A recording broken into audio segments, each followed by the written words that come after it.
Assalamualaikum warahmatullahi wabarakatuh. Perkenalkan, nama saya Cindy Fratika Sari Sregar, 1648-2010, mahasiswa farmasi dari Stikes Harapan Ibu Jambi.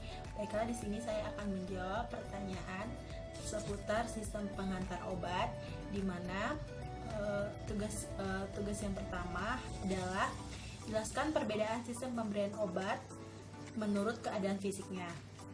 Perbedaan sistem pemberian obat menurut keadaan fisiknya itu dibagi atas 4 bentuk, di mana ada bentuk gas seperti anestesi, bentuk cair seperti emulsi dan suspensi, setengah padat seperti krim, salep, dan sediaan padat itu bubuk, butiran, tablet, dan kapsul. Soal yang selanjutnya adalah jelaskan perbedaan sistem pengiriman obat sesuai dengan rute pemberiannya. Di mana di sini ada 2 sistem pengiriman obat. Di mana yang pertama adalah oral. Oral ini sering digunakan dan nyaman serta di metabolisme di hati. Kedua adalah parenteral, di mana sistem pengantaran obat ini langsung pada tubuh, yakni melalui intravena atau infus. Lalu untuk yang selanjutnya adalah jelaskan perbedaan sistem pengiriman obat menurut jenis pelepasan obat, di mana perbedaan sistemnya ini ada 3, di mana yang pertama ada pelepasan tertunda atau delay release, di mana obat dilepaskan hanya pada beberapa saat setelah pemberian sediaan konvensional atau oral. Yang kedua ada pelepasan diperpanjang atau extended release, di mana memperpanjang rilis untuk mengurangi frekuensi pemberian dosis.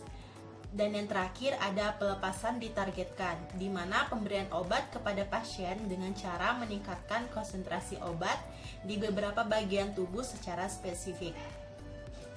Lalu selanjutnya ada pertanyaan, jelaskan beberapa contoh sediaan immediate release dan delay release. Contoh untuk immediate release itu ada bentuk larutan oral, yang dimana larutan obat dilepaskan dan larutan akan bercampur dengan cairan gastrointestinal. Yang kedua ada bentuk serbuk dan butiran, perlu dilarutkan terlebih dahulu sebelum obat dilepaskan melalui disolusi. Yang ketiga ada tablet, di mana pada awalnya tablet perlu dihancurkan. Selanjutnya hancur menjadi serbuk partikel dan akhirnya menjadi terlarut obatnya. Yang terakhir ada kapsul, di mana pelepasan kandungan obatnya perlu untuk bahan cangkang kapsul, misalnya gelatin atau hidroksipropilmetil selulosa atau biasa disebut HPMC untuk pertama yang hancur. Ya, yang kedua itu delay release, di mana bentuk sediaannya itu seperti tablet atau granul sebelum pembuatan tablet, dapat dilapisi dengan polimer yang sesuai.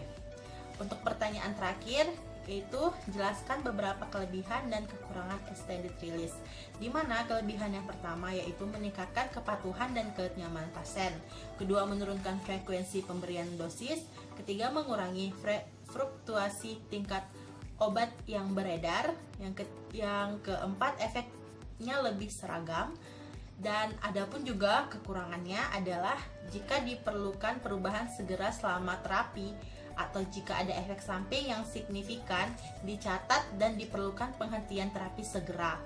Pelepasan berkelanjutan tidak bisa penghentian terapi segera. Selanjutnya itu kekurangannya ada proses dan peralatan yang lebih mahal dibutuhkan dalam pembuatan formula ini.